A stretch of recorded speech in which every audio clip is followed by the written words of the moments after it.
Started. Trying to get us started. So let's pull this in. We are live on all the internet streaming services. Oh, that's what you're trying to tell us? Yeah. All right, so we live, y'all. All right, let's do this. All right.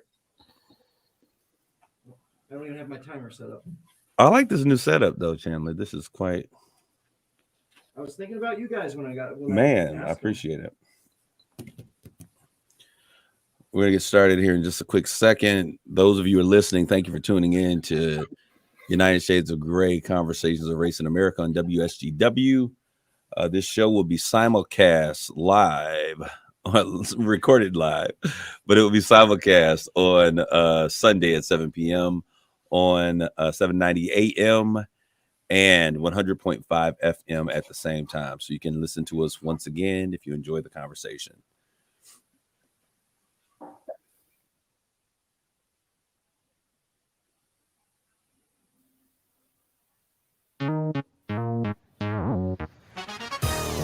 Welcome to United Shades of Gray, Conversations of Race in America on 100.5 and 790 News Radio WSGW and online at WSGW.com. Here is your host, Kareem Bowen. Good evening, ladies and gentlemen. Thank you for tuning in to another edition of United Shades of Gray, Conversations of Race in America. We have a good show that is here for you today. I got some great guys that are in the back studio there in the green room just waiting to come forward. And before we get going, I just want to give a shout out to my main man, my guy that's making this happen, that always has to wait on me, Chandler P, in the place to be. Why don't you say shout out to the people out there, man? Hey, how's everybody doing out there tonight? I was pressing all kinds of the wrong buttons tonight, though, right? Because I was like, yeah, you were having a moment, but you do so well, so I let it slide today tonight. Only. But let it continue. We'll have mutiny in here. But I wanted to say thank you all for tuning in, your continued listenership. And we are going to just jump right into things. I want to make sure that you all that are listening to us via social media, that you understand that this conversation is a live recording on social media, but we will be replaying this particular show. It will air on WSGW 100.5 FM and 790 AM as a simulcast on Sunday at 7 p.m. So we want you to get involved today. Feel free. Chandler, do you have the numbers, the information? If someone wants to call in and get involved with this conversation, why don't we let them know that as well? We'll put that in the stream if you're watching via social media, and we'll love to have your conversation or your chat, your ideas, your thoughts, concerns. All right, so we're going to get into our conversation on today. You know how we always start out? We always start out talking about what's hot off the press, but in order to do that, I want to bring in my guest in advance. I want them to be a part of this conversation, so I'm not the only one who is unemployed on Monday morning, so they can join the team with me. All right, I want to bring to the stage, these are great guys. The first individual that we have here is attorney Mark Dotson. He is an attorney in the great city of Lansing. From Lansing, Mark, why don't you give everybody a shout out? What's up? What's up? What's great city of Lansing? Great city of Lansing, where we hail the Michigan State Spartans. Yeah, you know you love it. Yeah, I do. All right, and he loved it so much he had to go get him one to wife. So we appreciate that, Mark. And we also have with us community activist Jeffrey, the great thinker Bulls. Jeff, come on into the studio as well. Thanks for having me. And Jeff did not get the memo. If you all are watching on social media, that Michigan plaque has no place in this particular stream, but we're gonna let it fly. And I'm not sure what exactly. Oh, here we go. Yeah, man. Come on, man. Come on. Here we go. That's just number one. So these are great guys. I've known these guys for a long time, and I am excited about the conversation. So we're talking about what's hot off the press. Well, before we get started, I gotta let y'all know I got my first N-bomb this past week from a show, and someone by the name of Jeff Sprague, he was like, hey, he donned me with the N-bomb. I wear it like a badge of honor. Thank you so much, Mr. Sprague. What I really appreciate more than the comments that you left that I could not decipher through because they were pretty much unintelligible, was the fact that you're a listener. So I want you to continue follow us, continue to leave those comments, share with us your thoughts, opinions, and your ideas. I would love to have you call into the studio, at least even come to the studio and address your concerns, thoughts, and comments. I'm not sure exactly who you were upset that we were making comments by, but when you tell the truth, that tends to have that effect. But I certainly want to thank you for your listenership. I want you to stay tuned because we got more of that where that comes from. But let's get to the real business at hand. I just had to give him a shout out. He wanted some airtime. Our former vice president, Mike Pence, today, I mean, this is like hot off the press for real. He rebuked former number 45 in the strongest language we have seen anyone do in the RNC since the loss of his election. And he was just saying that he did not have the right to overturn the election. And he said something that I thought was very powerful. He said that we cannot lose faith in the Constitution. When we do so, we fail as a nation. And so it's going to be interesting to see what the fallout is on that. And if we find some more Republicans that are able to get a spine and stand up for our I see, Mark, you're shaking your head. Not going to happen. No, man, that's Republicans gangsters, man. They don't get down like that. I wonder what was in it for Spence. Spence got slid. They slid him some money, man. He went on up. I don't even know why he went up there and did that, because I think he said something similar before, but he didn't mean none of that. He said, we can't what?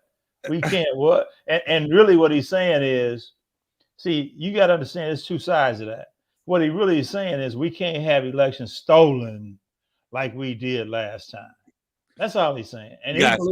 All right, that's all he's saying. Well, to me, there's an admission of a loss to some degree in there somewhere. You don't see it that way. No, he didn't say that. He said, look, we can't be. No, we didn't lose. We didn't lose legitimately, is what he's saying. He said we can't have elections stolen like the last one we had. But I think that when he made the regardless, so there's an there's an acknowledgement that Donald Trump isn't the president. I think that's a baby step for us in some direction. But you know what? I hope that they begin to do something. I think that those who are the old school Republicans, because now we got the Trump Republicans. The old school Republicans are going to try to spin it and say, look, yeah, we're standing up for our rights. But I think that they're outnumbered. But we'll see what happens with that. You know, he was up in there like, say my name, say my name. You know, he said Donald Trump's name, said him by name. And so I think that was a milestone to address the issue and at least say his name. All right. It's a low bar, but you gotta take the victories where they come from. All right. Yeah, okay. But I do want to turn the corner because I know that this conversation probably could be a whole show if it had not been for the way that the news and things that were happening in the world were breaking. This probably would have been the main conversation I would have wanted to have with you guys, and that is with the situation with Whoopi Goldberg. We know Whoopi Goldberg from The View. I'm not a television person by any means. I've seen The View. I've watched it usually when it was controversial or when someone was getting fired. I did do a show when Sharon Osbourne and her Karen moment when she started crying because she had offended somebody. But so now we're looking at this situation with Whoopi Goldberg, and on her show she made the statement. And I'm not even really sure. I didn't go back to take a full look at it. Did you see it? I didn't see it, but I had to go. I did not. Go look and see what she said, and it was a little weird. Yeah, no, it was weird. But did you understand context under what was the reason she was making? We were having this conversation on the View. I think it was like, what was it? I don't even know what they were talking about. Like she said that it wasn't about Jews specifically. It was about a guy trying to be a dictator, and he was an equal opportunity dictator. So he wasn't really targeting Jews. He was targeting anybody that wasn't like him. Anybody that was going to resist him taking over. He was a maniac like that, and that's what that was about. Was she talking about number 45? No. I'm joking. All right, man, you get that N-word again. Is that what you're doing? But the essence of what she was saying was that the Holocaust was not about race. Right. That is in essence the phrase I think that the Jewish community took issue with. And it was kind of interesting to me because I am a pastor, but I had an opportunity to study under a Jewish rabbi both at Michigan State University and then after with the more progressive mosque, not mosque, that's the other ones. I can't think of the name of it right now. There we go. And so anyways, we were there, and so as I looked at it and what I've thought historically and what I've in terms of my historical understanding is that in terms of race, Jews were always considered white people. There's, you look at the box, there are, you have white, you have, there's, we understood that whites encompassed Europeans and then a lot of other nationalities, but it was more based upon the race, based upon your skin. I understand that race is a social race is a social construct. I do get that.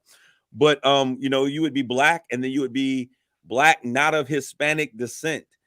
So we're not talking about their ethnic identity, and really Hitler was a white man. And I think that, the Holocaust was an atrocity that we acknowledge in our country and in our history, just as slavery was. These are things that, if we could do them over again, I wish they had never occurred. But the fact of the matter is, just as slavery was about race. And I'm thinking in my head that this is where it was going.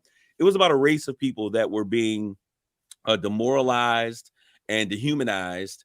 And when I look at the Holocaust, I see a white ethnic group that is being destroyed by a group of their same race and a different ethnicity. And so when I listen to what she was saying, in my understanding, when I look at Germans, when I look at French folk, when I look at folks from the Norway and all of these other countries, they're all white people to me, as far as I always understood it.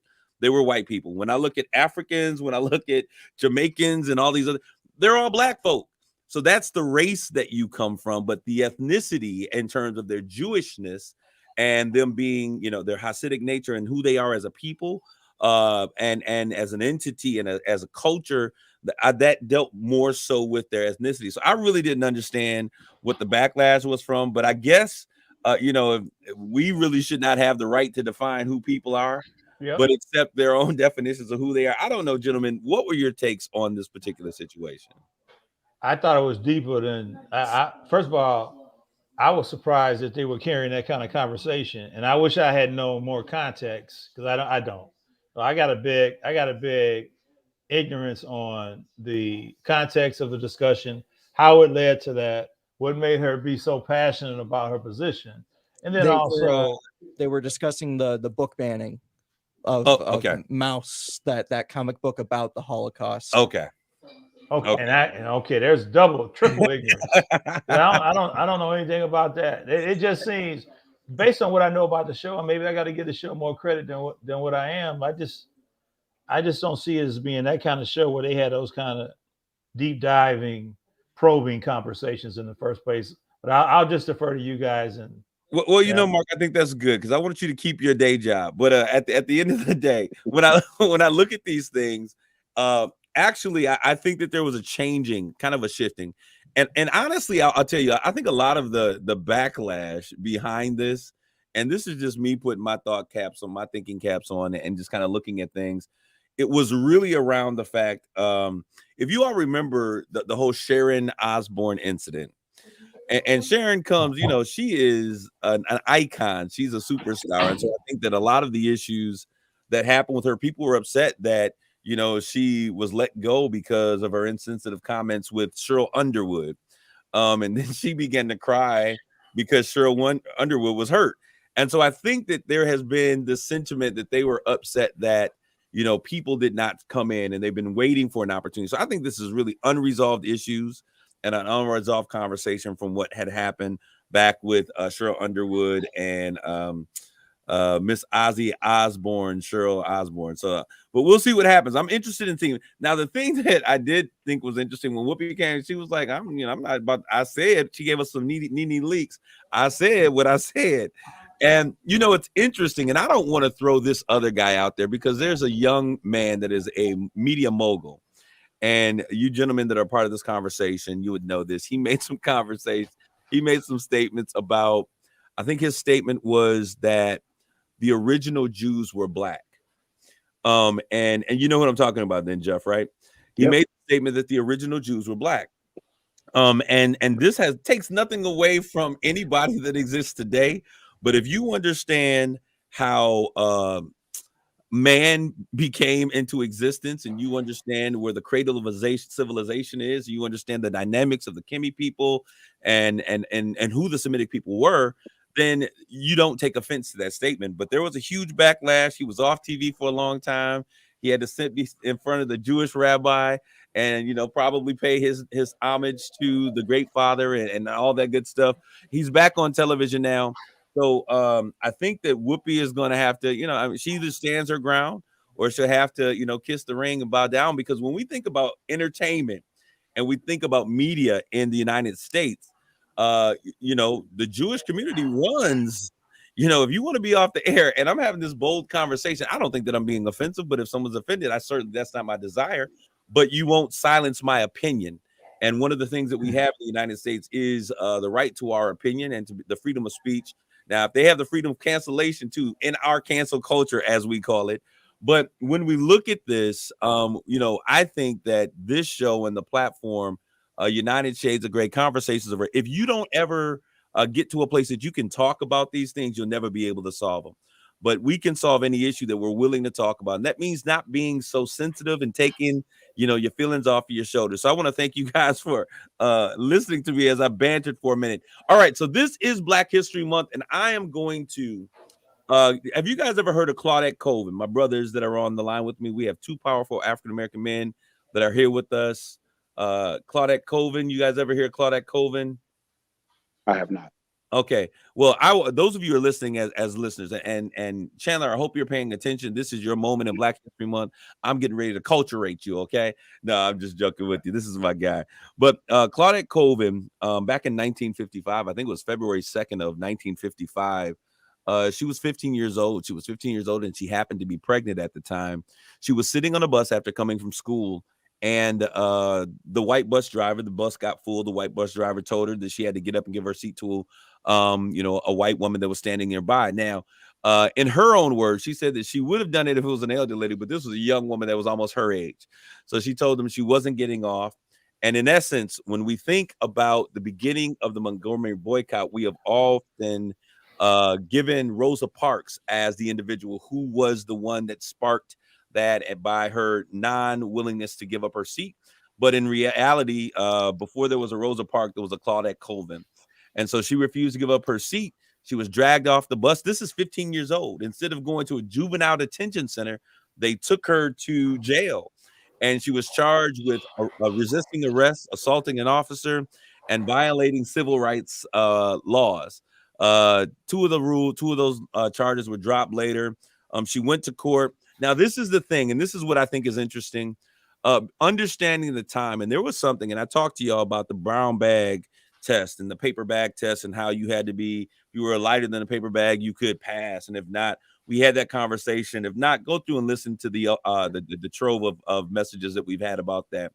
But understanding the times, the civil rights, the NAACP at that time, and it was called STIC, STLLC. Well, I can't think of the letters were, but it was the organization that was moving forward with progressing the issues of Black America.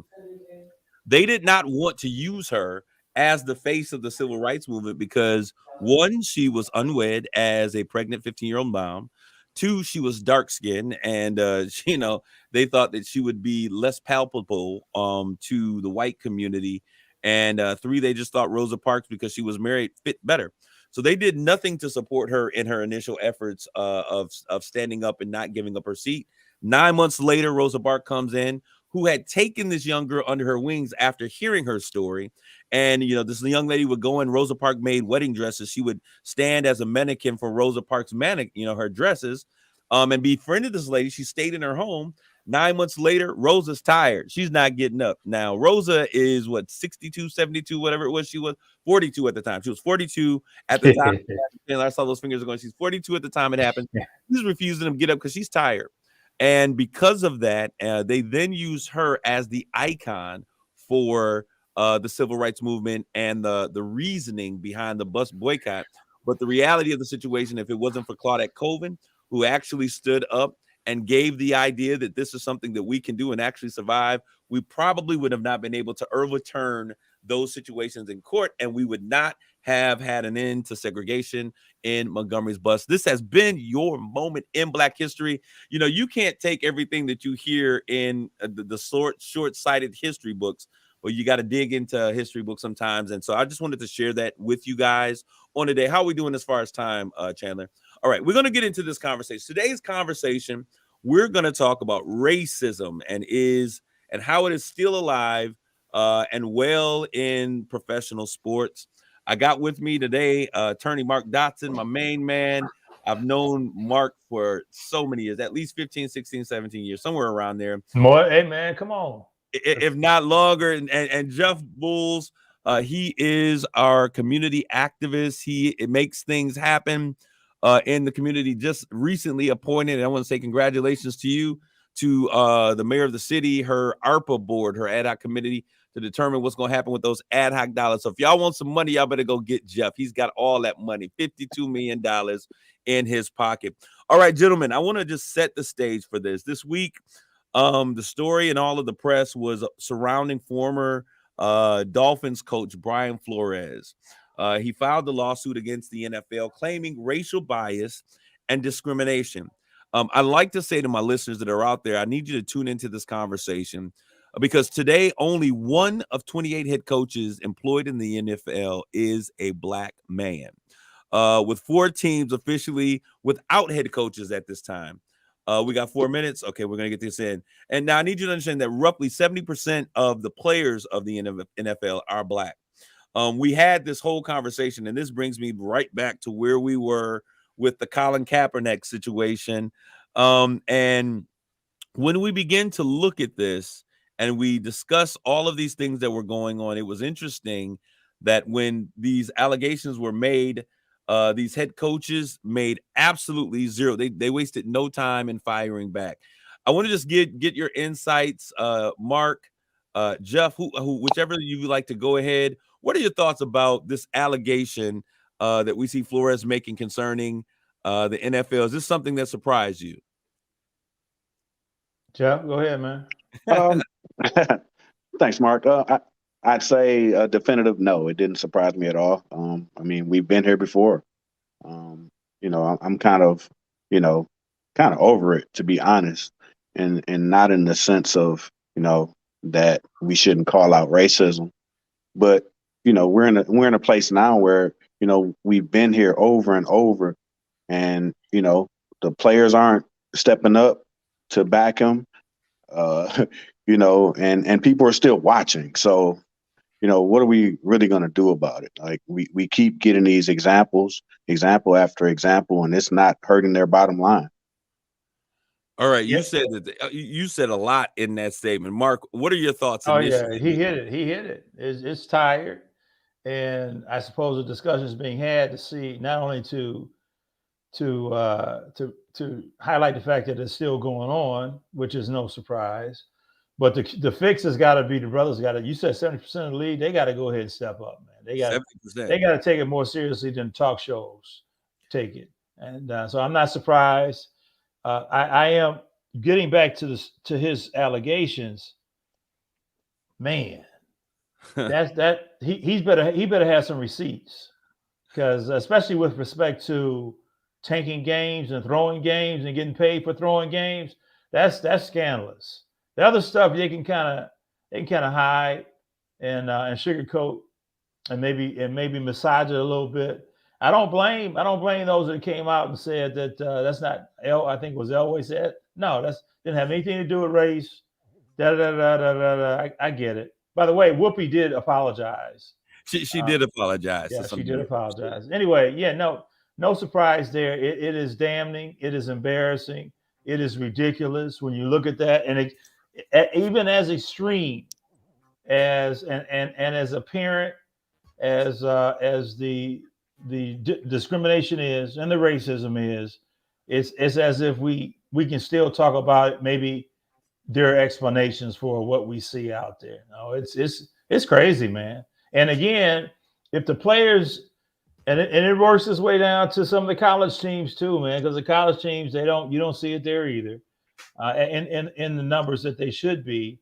And they keep talking about qualifications. Well, they need to figure out how coming from a certain background makes you especially qualified by being able to deal with people the way you've had to deal with people makes you qualified. So we just got to change the whole discussion when it comes to what makes somebody qualified, and you got to respect the value and see the value in people that are different and might have an ability to maybe motivate this larger base of individuals that maybe non-familiar folks would, et cetera, et cetera. Until it starts impacting the bottom line, there's no motivation. There's no reason for them to go ahead and change their habits. All right, we're going to be right back. We're going to dive deeper into this conversation. You're listening to United Shades of Gray, Conversations of Race in America.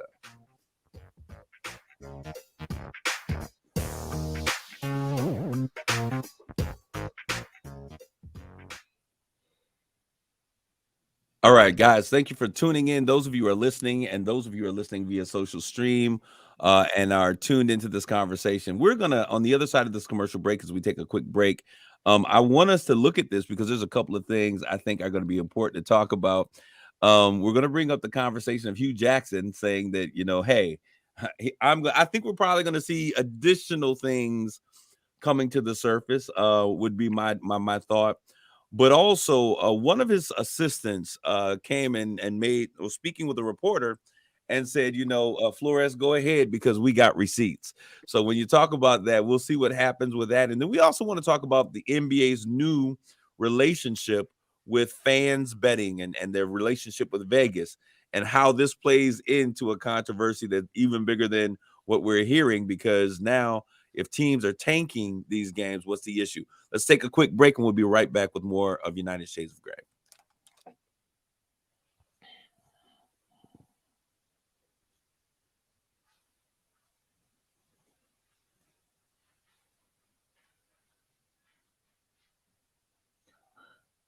So Jeff, where are you, man? I'm in Saginaw. Okay. How long you been there? Lifelong. That's the Nickelberries are my people, if you know them. Who's that? Nickelberries are my people. Oh man, yeah, yep. Grew up in the same neighborhood, man. Probably a block over. Yeah, those are my people. Okay. First cousins: Vaughn, Rose, Vaughn Jr., Harvey, Earl, man. Yeah, Carol, Deborah, Bobby, Carol. Yeah, I know Vaughn for sure. Yeah. Senior or junior? Junior. Yeah. Man. Yeah, a small world. Mm-hmm.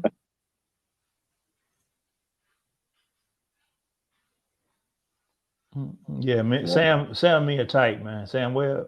Yeah, man. That's where I heard you on the radio. Do you listen on the stream? You stream it? Yep. Yeah. Morning show? Yep. Did you hear Jamie in the afternoon? Did you hear Jamie go off on Hardball yesterday? No, I didn't. I have to go check it out. He killed him. He slaughtered him, man. I'll send you a second.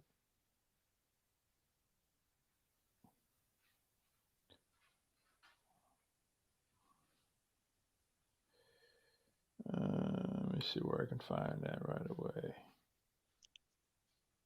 Yeah, they've been going in. I don't know. I just, it's business to me. I didn't see it any other way. Nope. Just like anybody else moving. Hey, look, I'm looking around. These people all caught up in their feelings, man. How come how long you don't like Michigan like I love Michigan? I never leave Michigan. Yeah, you would. All right, you Michigan fans, we're getting ready to get started again. Y'all can save that conversation for somebody who really cares. Here we go. I just text you the Kareem. You can unless you can handle listening to a Michigan discussion. You're listening to United Shades of Gray on WSGW. This is Kareem, and you're back. You're tuned in to United Shades of Gray, Conversations of Race in America. I am in studio, and I have with me in our live stream Mark Dotson, attorney down in Lansing, and Jeffrey Bulls, community activist here in the city of Saginaw, making great things happen. And I have Jeff here because Jeff always has an interesting perspective, and I enjoy having these conversations with him. Before we went to break, we were talking about, were we surprised by what was going on? For those of you who are tuning in, we are having a discussion about the role that race is currently playing, yet plays in professional sports, with Brian Flores, former Dolphins head coach.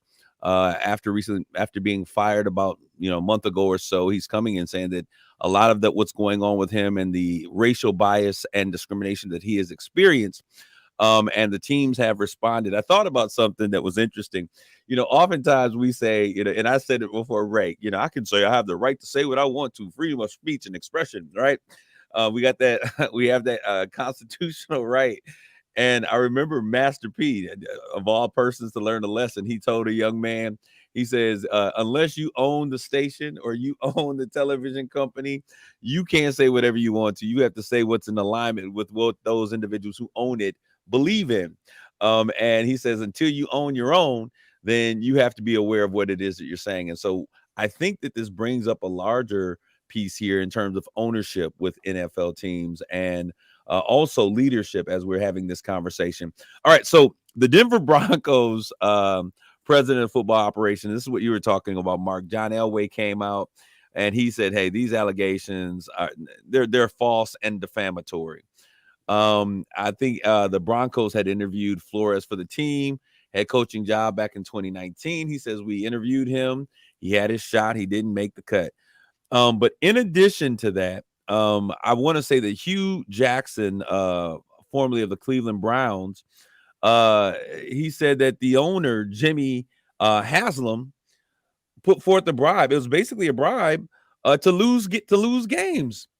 The 16-17 year, 2016-17, I think their record was 1-31. And he said, hey, his coach put out there to him, we need to lose some games so that we can better position ourselves. We know it's all about the NFL draft, NBA draft. We've seen this happen before. What are your thoughts about that, Mark, when you hear that's a whole nother situation here, like, being paid? And I think that Flores alludes to the same thing. What are your thoughts concerning that? Hey, man, that's weird. That's just weird. I wish I knew more about that. And for real, it's weird. It's weird that they would go out like that. It's weird that they would think that they would have the confidences of the people that they're paying, like Hugh and Flores, allegedly. I just don't get it, man. That's brazen. For draft picks, I'd like to go back and maybe have somebody do a documentary on just how things played out that year, because again, that's incredulous. But again, they better have receipts. But actually, I think it was Flores's the name of his foundation, not Flores, but Hugh Jackson. Kimberly Demert was the executive director of the Hugh Jackson Foundation. She reported, hey, we got the receipts. So okay. Hey, so if she's saying she's got receipts, I think the plot thickens. But is this really something, losing games for better positioning? That's not anything that's different. It's not really weird, Mark, because we usually use the injured reserve. You got ways to do it legally, man. You ain't got to mess around, pay somebody extra money. You just say, hey, look, man, look, we're gonna bench our people, we're gonna put them in injured reserve. You got ways to do it, man. And I don't even know how significant a move would have been when he came from taking games. And look, Hugh's got a real problem with his players. Absolutely. If indeed he took money and facilitated games being lost, because you got internal implications there when it comes to, maybe some guys are into a new contract, but they're losing games, so maybe they're not as marketable or as valuable as what they might have been otherwise. Yeah. Maybe they could have gotten more rushes, maybe more maybe more passes, maybe more catches, maybe more whatever. I don't even know how a coach manages tanking a game. A coach, that's not obvious. Because you would have to imagine that it would have to be beyond the coach. That means that the team has to buy into this understanding. Right. And so in his defense, what they were saying was that they had all of this money available if they lost games. So I don't know if they're telling players, hey, if you fumble that ball, we're going to give you a little bonus at the end of this. And so his thought was, I don't want the money for myself or for my players, but we want the money to help build the team. This is really crazy, but I want to bring up from before we get into the whole idea of this, really the implicit bias, the what we would call nepotism, or just the system happen the way that we're used to it happening from time to time, and talking about the Dan Rooney law. I want to talk about, isn't there a real implication of a problem? Because now professional and college sports are, you can bet on them. Before it was all, under the table. This is a real thing. People and teams in Vegas, there has to be a partnership with Vegas. Doesn't this now constitute a whole nother issue that is out there? If we got coaches tanking games on purpose, with people putting their hard-earned sports dollars into these betting rings, how do we handle that? Well, you see what Michigan State just did, right? No, what did they do? They just associated with one of the gambling sites. What's the one out of? Yeah, they're really? You didn't know about that? No, that's breaking news. I missed that, and that happened in my backyard. I thought you was trying to be conveniently ignorant. No, please educate your brother. State, Michigan State. Hold on. Do you know about it? I'm going to look it up right now. I know about it. The name escapes me, but they have a major partnership with them. Yep. They're one of the leading sponsors of Michigan State football now.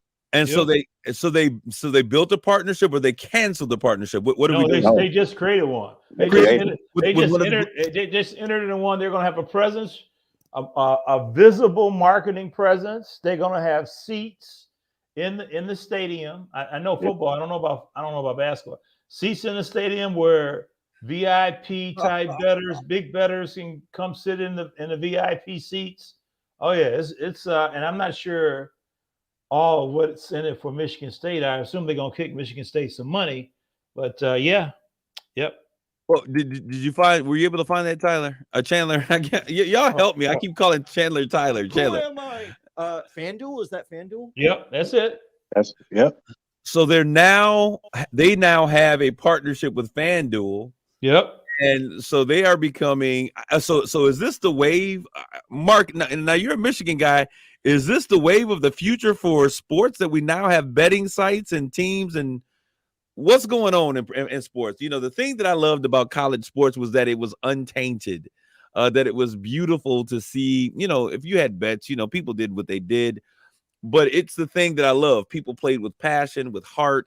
They would run up the court. They weren't faking. They were playing through injuries, with injuries, because it was about that big, the big game and the thrill of winning.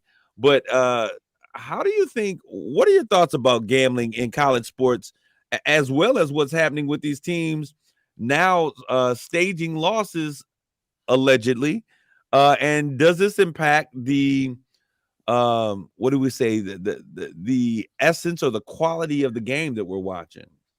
Me personally, I'm glad to see it, only because it removes this fake veil of amateurism that they've always had. Ain't nothing amateur about college sports. The only thing amateur about college sports is that the players didn't get paid. Everybody else did. Oh, there's multi-billions, billions of dollars. Yeah. So now with the NIL and with gambling, with these partnerships, you see it for what it is now.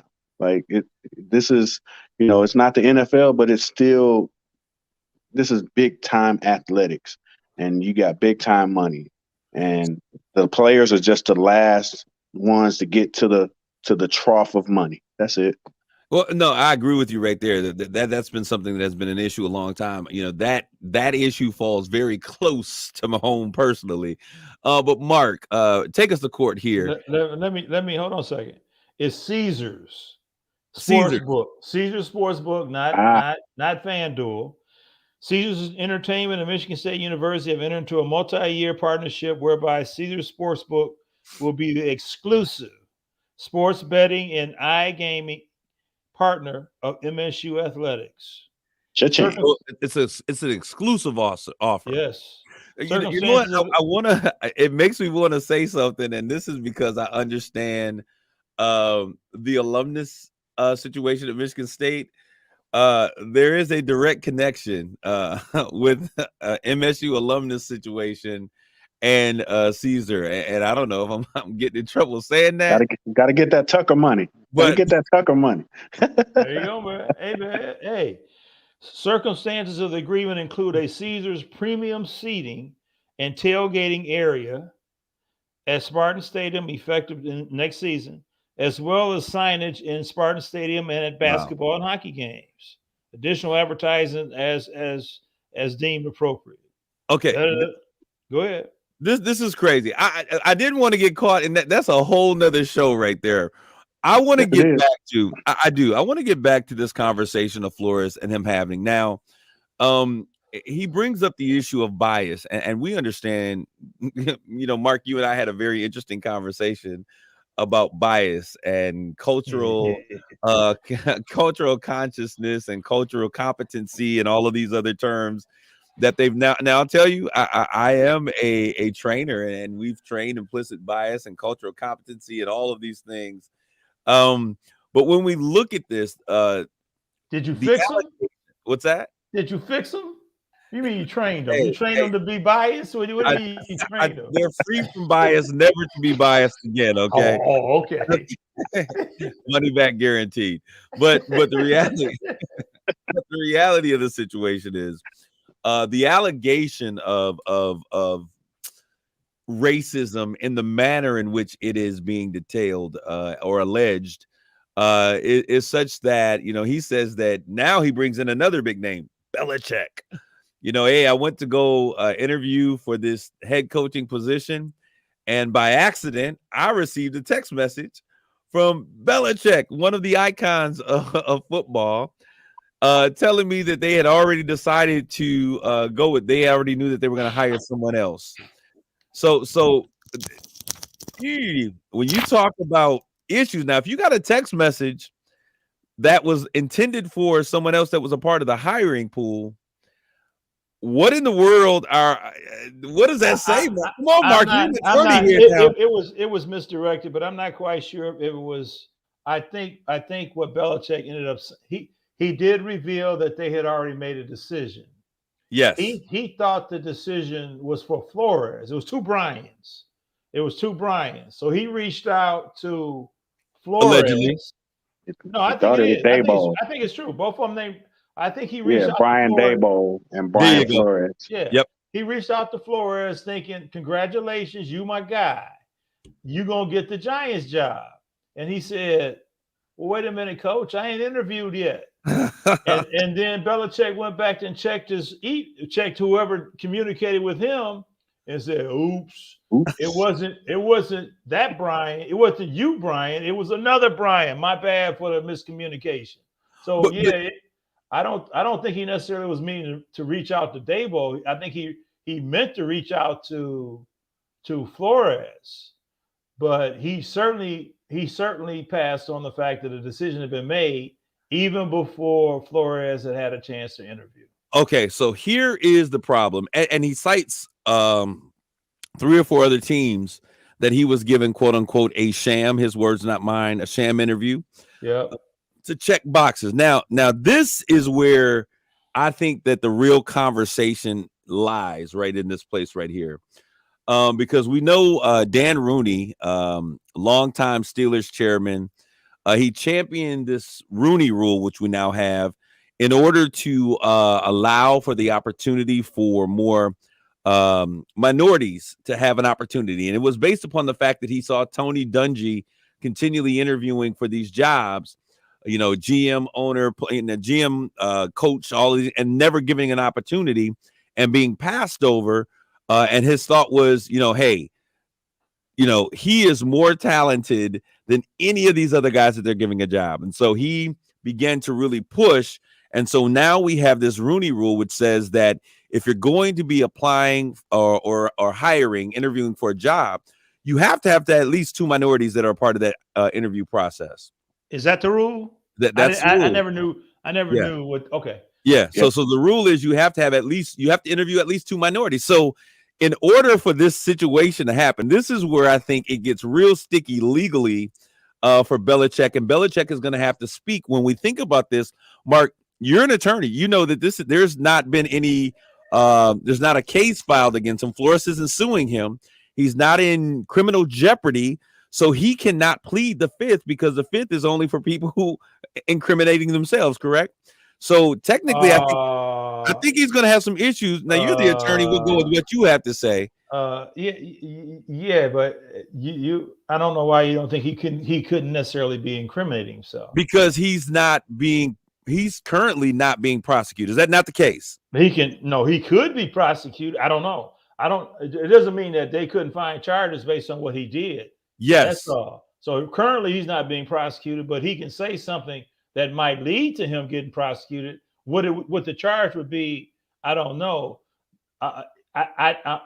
Once I saw what was going on and you mentioned the 5th Amendment, I kept thinking, okay, what potentially could be a potential criminal charge that might emanate from this? And I can't really think of any. Exactly. Except maybe racketeering, maybe conspiracy. I can't dismiss entirely the prospect that he won't get up there and say, I'm going to plead the 5th. Well, okay, so I'm not saying that he would, but I'm just thinking, I was just thinking, trying to put on my hat, and I was just thinking that pleading the 5th is doing yourself harm in terms of, you bringing harm upon yourself, right? It's less harm than what you might bring upon yourself if criminal charges are brought. I tell my people all the time, man, and I used to prosecute and I used to represent. I was a legal advisor for the Lansing Police Department when I was working over there. Tell them all the time, don't talk. They're not your friend. You do not talk. He said, well, what if I'm not a friend? You do not talk because you never know what's around the corner. Oh, I can't say that I can't say out of hand that you will be better off talking than you would be not talking. At least when the people are going to look at you the way they want to look at you anyway. Really, right. The only people that really appreciate the 5th Amendment are people that get caught up in the system. Everybody else says, well, if you ain't hide something, you should go ahead and talk, right? Right. No. Pleading the 5th makes you guilty, but that's not always. No. Okay, it makes you stupid. For all the people that are listening, pleading the 5th is a better move, is a more intelligent move than talking to police. And that's what I wouldn't talk at all. You say you wouldn't talk at all either, Joe? No, I don't. Well, I'm a person. I don't put anything past the NFL. They're going to protect the shield. You better believe they're not. Beyond throwing Bill under the bus too to protect themselves. He's not bigger than the shield. So. Okay, so this is my thought, though. Okay, if he did in fact send out a message, regardless of how confused or discombobulated he may have been, and it went to the wrong person saying, "Hey, we've already chosen our guy," and the Rooney Rule says that you have to interview. I mean. It's a sham interview if you're letting me know before I get there that you've already made your decision.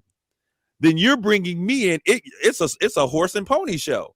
It smells like it. It smells like it. So they can be. Look, man, I am so used. Society. I don't even know what the trigger for this is. I can't tell you the number of times I've said football and somebody heard me say refrigerator. People age. Attention, ability, deficits, etc. People hear what they want to hear, and whatever else is prominent. Bill could have been told a number of different things. Bill could have been told that the other Brian was at the top of the list, and he took that as saying they made their decision. I don't know, or he could have been. He could say, "Look, man, they got their guy. Whatever they got their guy." So Bill needs to speak then. Yeah, Bill needs to speak. Okay, because if that is the case, and there was a decision made before he was given an opportunity, and based upon their own rule to bring in equity and inclusion as it relates to minorities, then that means that either I'm giving a full share and you make the decision after interviewing everybody, or there's a pre-selection process. And so here, based upon what we're seeing and hearing, it looks like it is pre-selective in nature. But I want to say this. When we look, man, this is Rooney Rule. You got the language there. Hey, man, I can't necessarily dismiss the possibility the Rooney Rule just said, look, we made our decision and we're going to still go through and interview our two people like we need to. But No. The Rooney Rule specifically says, and this, like I said, that there has to be at least two minorities considered in those upper level jobs when they're doing those interview processes before they make the decision. I mean, otherwise it's not a real interview if you do it. Hey man, I'm not unfamiliar. I mean, but this is the no, that's exactly what I'm saying. How many times have we been to an interview and you know it goes back to this idea that when a black man gets a job in whatever field it is, sports, whatever it is, that he is somehow getting it by affirmative action. But we have seen for decades, for eons, that white men getting jobs and there's been no problem because these white people have a connection to the other people that are already in power. And so what I'm saying is to do that puts that same institution, and this is where we get the concept of institutionalized racism, that if the institution promotes power from within without examining other candidates who have a viability to fulfill that position, then this is in fact racism. It's having a bias for someone based upon nothing more than your relationship or your knowledge of that individual without really taking into effect their qualifications. Now, I'm gonna turn the tide. I don't know if that it ain't necessarily racism. It's beyond racism. It's a little deeper than that. I'm gonna hook up my boy, and if my boy happens to be black, then that's who I'm hooking up. If my boy happens to be white, then that's who I'm hooking up. If my boy happens to be my whatever. So Mark, this is what I'm saying. So if your boy, and that's exactly what it is, the good old boys network. If we have a situation where there's only 1 in 28 teams with a black coach, 4 teams don't even have one hired, and then you have 70% of your population. Your athletes are. Where does the hey man, they got to have a consciousness. They got to see outside themselves. They got to see. They got to be able to see exactly what's wrong about what they're doing, and they don't want to do that naturally. I thought at one time, Jeff. I saw a proposal where they would give some type of bonus to people that hired a minority coach. In other words, draft that was out there. Yeah. That was out there for a minute. Or was that just I don't think it was ever implemented. I think it was a part of when they were going through their labor disputes. It was something that was in that conversation. I don't think it ever came to pass though. Guys, you're not going to believe this, but this hour has gone by so fast. Really, really a quick 48 minutes. But I do want to say this. I want you guys to think back to when the Miami Heat were out there and they had all of those superstars on one team.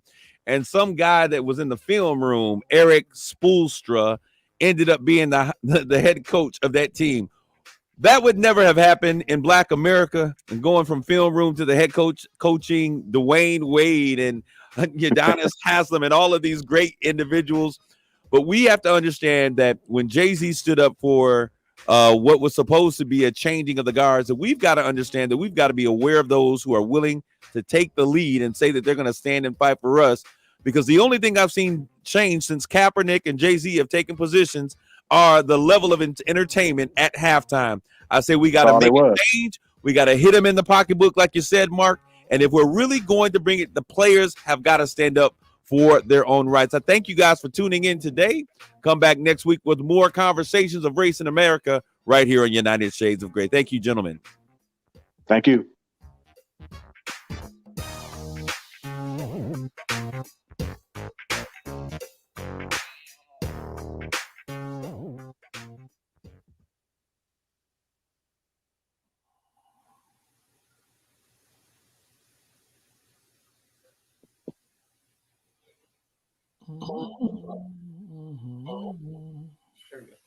Mark, are you singing Negro spirituals over there? Yeah. All right, Mark. I want to bring you all. I want to bring you guys back. I talked to Lamont Smith. He couldn't be on here today. You know Lamont, right? I asked you about that, Mark. I know of him. Okay, Lamont is Lamont. Lamont is a good friend.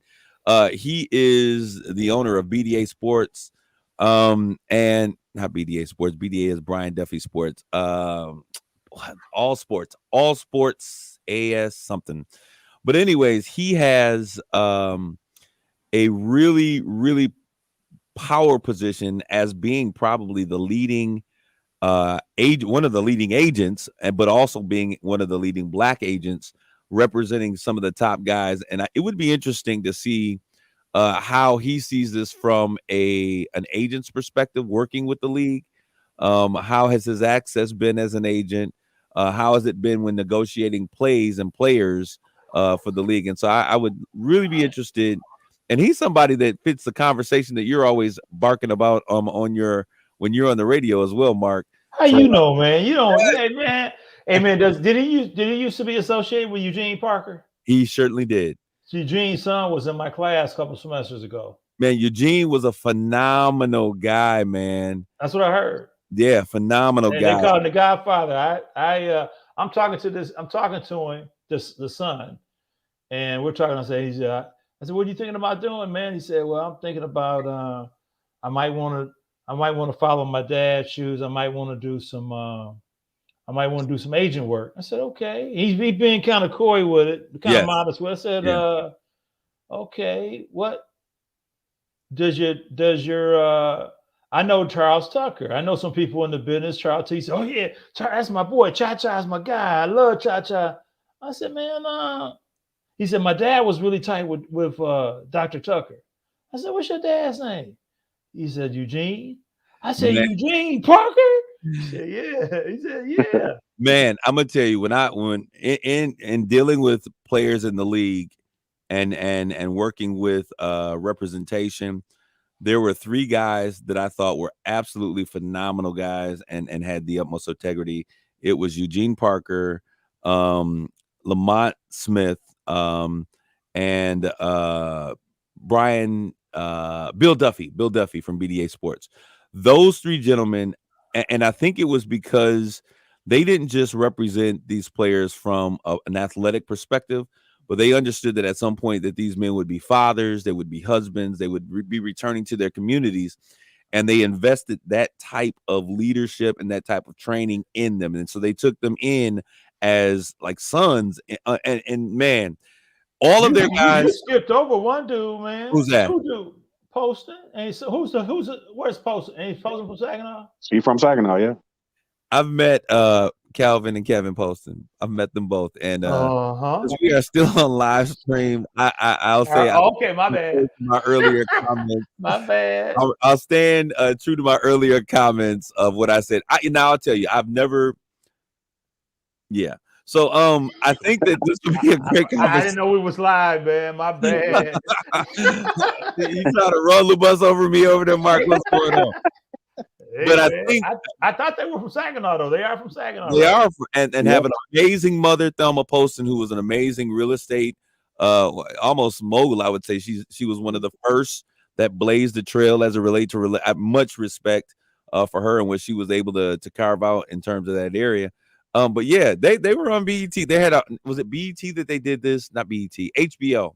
There's a huge special on them because in basketball they became kind of the Don Dadas of sports and entertainment. And I've sat and I've had meetings with them, and because they were representing Penny Hardaway at the time when I sat and met with them. Yeah, so it was an interesting conversation, and it's good to see people from Saginaw. Hey, man, how did where's Lamont from? I know Eugene's in from Denver, Wayne, right? Yeah. He's in Denver now, so he operates out of Denver, but I'm not sure where he's from exactly. But it was funny because probably a few weeks ago I was in a live stream kind of like this, and he happened to call me because we were talking about he's always done football, and he was talking about doing a basketball arm. He's like, "Kareem, I need you to come," and I was like, I'm done.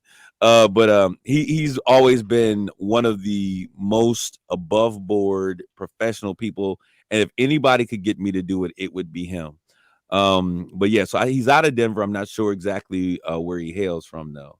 His son's name is Austin Parker, and you're gonna make me reach out to him because he was a man. If you do, man, I would love to have a conversation with his son, because his father was an amazing man, a great mentor, and he was absolutely one of the best when it came to sports. He actually came up to Saginaw. We sat and he came to Saginaw. We had some conversation, and I'll tell you, that was the guy that I really thought Jason should have went with when I sat and interviewed with him. And then, he had his health issues that kind of came out of nowhere later, but phenomenal man. He was actually a big guy in my heart. I'm sending a text message in group, and you're gonna have his by virtue of this group text, you're gonna have his information. Yeah, and I'd be interested in seeing what his son would say. And I would like to just let him know who his father was and what he represented. And I think that if we could get more agents like that, because I'll tell you what happened. You want to talk about racism in sports. When we talk about what happens to our young black men as they get into professional sports, actually it starts about college. When they get into college, you start having people that are not from the hood, that are not a part of that core team, coming in and telling me eventually you got to make your own decisions. You're going where these people have never been, and they start deteriorating, biting away at those familial, those neighborhood bonds, those people that kept us in check. And then they start putting, infusing money into your situation. And then all of a sudden you blinging and having clothes and your family trying to figure out what's going on, but they're buying your loyalty. And so by the time you leave college and you're going into the NBA, the story now becomes, and I've seen this happen a million times, look, nobody else has been where you are. You've got to be, make your own decisions. I know you got to grow up and tell mama and this, just let them do. And so then once they erode at that circle that surrounds you, that is your support, they then bring folks from Hollywood Hills and other places, Connecticut, and wherever else. You understand what I'm saying? They bring in their team. So if I come in and I'm now your white agent, I'm bringing a white accountant, I'm bringing a white personal assistant. Whereas otherwise, so now this young black man who grew up in the pavement, relying and being able to do the things that he did from Black America, is now completely surrounded, and the people that are benefiting from the fruits of his labor don't look like the community he came from. And so they bring their friends in, and they all take a bite out of this athlete in terms of the services that they provide and the things that they're doing. And that was if I was going to be a whistleblower on anything, it would be that right there.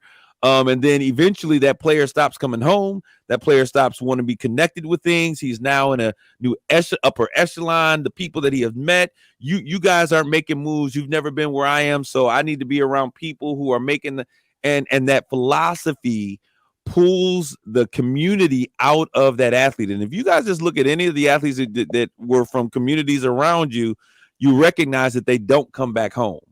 And right. This is the reason why this happens. This is the reason why. And then they're given negative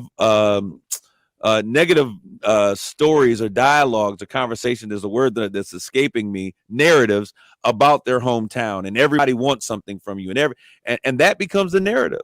And so we have to be more intentional as these young men approach their junior and senior years in college, high school, and they're entering into college, that we stay connected, that we continue. Tiffany Elsie right there. She's one of the women that I love you, Tiffany.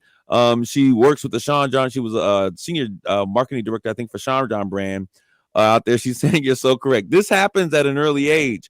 So, and I've seen it as early as absolutely. Once the draft hits and they make that selection, we begin to see that tide turn, and we lose. When they say that, we have all of these athletes with all this money, is absolutely true. But the fact of the matter is that money no longer comes back to the communities from which they're from, because of the philosophies that are now being impacted in their minds. And so now they're Hollywood celebrities, not from, 6th Street and you know what I'm saying, 106 in Park. They're no longer doing that no more. So when we talk about it, it is a whole system that exists because they know that these young men are multi-millionaires and can change an entire neighborhood. They, allow them to do certain things that are not beneficial, to the detriment and to their longevity. as men of with money and the building of wealth. They allow them to enter into situations that are not consistent.